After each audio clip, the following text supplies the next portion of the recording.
Okay, so we're going to take you through the main three prototypes that we decided to test and what we learned by the use case scenarios that we tested with the food trucks. The first prototype idea was the reusable to-go boxes, which is based on the need for a service that generates, like food service that generates less food waste and less general waste. We kind of came up with two use cases. One is on an individual basis where it's a subscription service, and you check these boxes out from participating vendors in Palo Alto, and then there are drop-off sites around Palo Alto.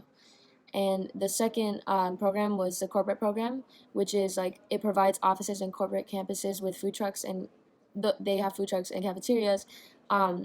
With these boxes, they enter the program, and then there are drop-off locations around the campus for the students and faculty. And then the trays are cleaned by the service and then returned to the restaurants. To test this, we went to a food truck off El Camino called Super Tacos El Conro, which is and a mobile coffee food truck at the Stanford Hospital. At Super Tacos, we acted out a scenario that included all the steps that involve the food truck owners, and we asked for specific feedback in real time. And some of the main insights that we gained from doing this is that we'd be concerned about like how much storage space these trucks would have, so maybe designing the containers accordingly.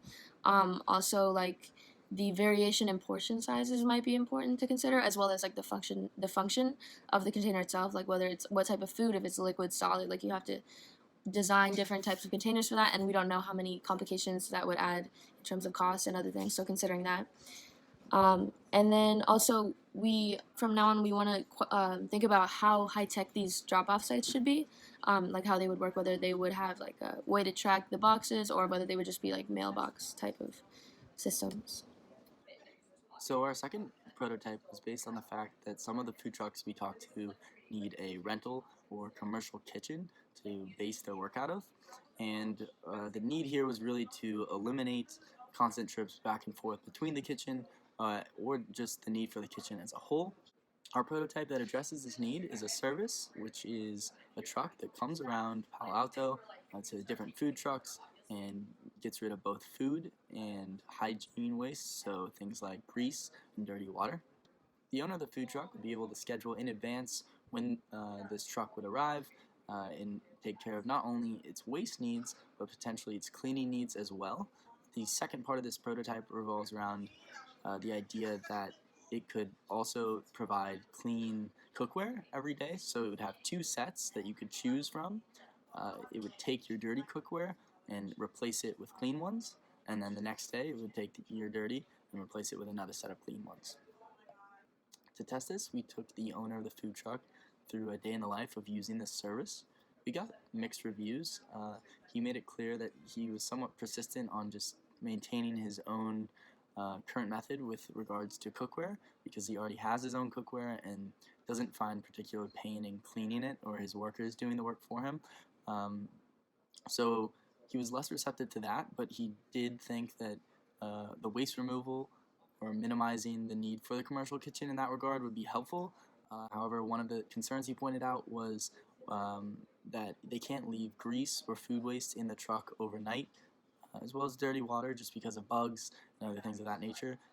So for the service to be a legitimate thing, it would need to be able to hit multiple restaurants all around the end of the day, which could be difficult. And our third prototype was a information app for food truck owners.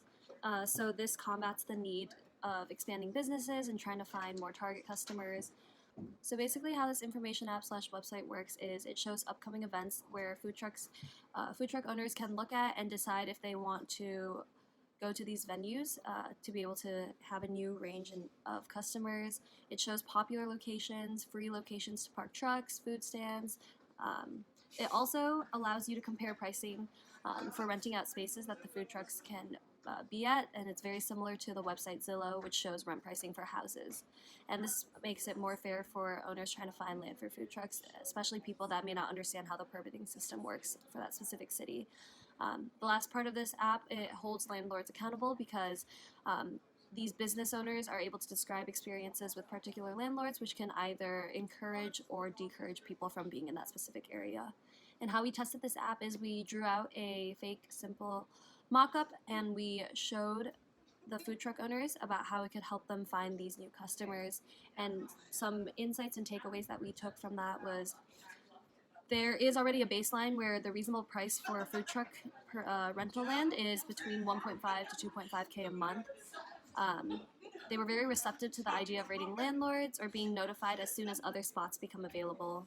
But one thing that they wanted us to know is that they usually stay in the same spot so that repeat customers don't get confused if the food truck is gone and eventually decide not to come again.